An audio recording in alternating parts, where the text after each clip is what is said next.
Deb Arnott, and I'm the General Manager for Community Futures Sun Country, which of course is out of Ashcroft. My name is Mo Douglas, just M-O-D-O-U-G-L-A-S, and I'm a consultant who does a lot of work around community engagement, community leadership, and I'm here in Cache Creek. Well, as we all know, July 7th was the wildfire. Many of us were gone, and it depended on where you were in the region. So I was north of Cache Creek, so I was gone for most of the summer. So, you know, when you have individuals that are working for smaller businesses, they can't afford to be out of work. So what happened was we were spread out in the entire area. Everybody was evacuated. Many of these individuals stayed with family or friends, and they got a job. I mean, because your bills are still coming in. So how are you going to cover your bills? You can't wait until we get back, and then how long is it going to be for the business to open up again? So many of them got work. Many of the businesses have not even heard from them again. Well, what we're doing is we're wrapping up the Wildfire Business Transition Project, which we've been working on for, gosh, I guess it's about 2.5 years now. So we're now coming to the end. The project's wrapping up at the end of December. So we're working with the business clients to kind of complete their training, any kind of support they've been getting. And I really felt that we need to have a celebration. So when they were looking for somebody to talk to community about the idea of resilience, my name came up, and next thing you know, I was touring the 3 communities and giving a chat about community resilience. Well, the process has been, we were able to get funding to do self-directed training. And this is really unprecedented for public funds. What we recognized at the beginning was the businesses were saying, you know, that's great that you're doing regional workshops, and yes, they've been very helpful. However, I need specific training for our team. So it's just been this week. I was in Quesnel on Wednesday night, then in Williams Lake on Thursday night, and here we are Friday night in Cache Creek. So in each place, the Community Futures offices have a pretty large region they're serving. So we've had people participating from not just those towns, but throughout each region. So it's been good to see a great turnout each night. All of that, first aid, food safe. It was really interesting when we first started the training. What we did was, okay, let's do some regional workshops. So we did some first aid, and we did serving it right, all of those kind of things. We were amazed at how quickly the workshops filled. And it got to the point that we said, well, we need to stop and move on. And the reason that it was so busy was because many of our businesses, of course, lost all their staff. After the evacuations, we all came back. Many of the staff did not come back. So what that meant was the businesses had to retrain and recertify all of their staff. It was like they were starting up a new business again. My experience is coming from spending time in each of the communities, and Community Futures laid out some of the work, but hearing the people who benefited from it talk about it is extraordinary. The amount of the services that Community Futures were able to rally from their own resources, but also connecting and collaborating with the Red Cross, working with the federal government, the provincial government. They worked really hard to make sure they were covering all their bases and could actually secure as much funding as they could to help businesses and community in need. I recognized very quickly as I was standing in line at ESS in Kamloops talking to many of the small businesses. I don't think people also realize that small businesses don't get the support that individuals do.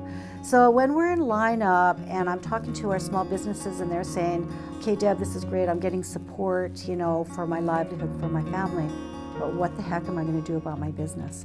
To hear businesses talk about it, their services were a lifesaver. And some of it was helping in the moment, helping businesses pay their mortgage or their lease, but it was also training to help people have stronger skills or maybe make a slight business change so they could be more successful coming out of the crisis. And as we all know, there was an election shift in the provincial government in the middle of July. And so right there in my gut, I knew, okay, we all know what happens when government changes, everything, there's a process, portfolios change. So we knew that we needed to then talk to the federal government and see if we could mobilize some support sooner than later. That, yoga, we know it's for well-being, but they realized the impact it was having by being able to find a way to stay open, which they did, to help people with their stress, with their mental health. And they started to realize like there's such a heart and soul connection to that. They, since then, have created a partnership with the Canadian Mental Health Association. They're now able to offer some workshops for free to help people with their well-being. And, so they're serving at a higher level now. What we did was, with Community Futures out of Ashcroft, Williams Lake, and Quesnel, what we decided to do, let's do a regional joint proposal. The area is absolutely horrific for the impacted communities. So this project, we're dealing with 82 communities. And it's kind of eerie for me that we're kind of wrapping up, because this has now become who I am and what I do. Other businesses have talked about they were able to expand, or they actually got better business training to write a stronger business plan. And one of the things entrepreneurs talk about is they don't take the time to do it, right? You just keep forging on in your business. This forced people to stop and actually assess where they were and find new paths to get better. So there's a lot of stories like that. Well, I need to tell you, when we first got involved, we didn't realize how deep we would get into this, but the more you find out, the deeper you get. It's now to the point where we are targeted provincially. Now it's becoming actually more nationally as to our experience with disaster recovery. So Karen and I, we've been guest speakers at many of events, including the Emergency Preparedness and Business Continuity last week. So they took the opportunity of crisis to say, if we're going to do anything, it's going to happen now, because we have to rebuild. Let's make sure we're rebuilding way stronger with their business strategies, with their staff, with training, with skill sets. So it's really great to see how many people took advantage of that so that they can be more resilient into the future. With the work that we've done, we've actually been on the ground. We've been on the ground, we're getting our hands dirty. You pull your sleeves up and you say, okay, what needs to be done next? And we know our businesses, we know our communities. I've talked to provincial and federal representatives over the last 2.5 years, and I've said, it's great that you're trying to provide support, but I'm getting a little tired of people being parachuted in and think all of a sudden that they're the expert. I've been talking to them for about 4 months, I'd say, about this, and then we finally settled on the date to be out here in early November. So I took a look at they've done some videos about their transition program, the Wildfire transition program, so some of the success stories were there, so I got familiar with those. And we need to spend some time and have some conversations with our businesses. We need to hear their story. How can we support people if we don't know what their story is and what kind of support that they're actually needing?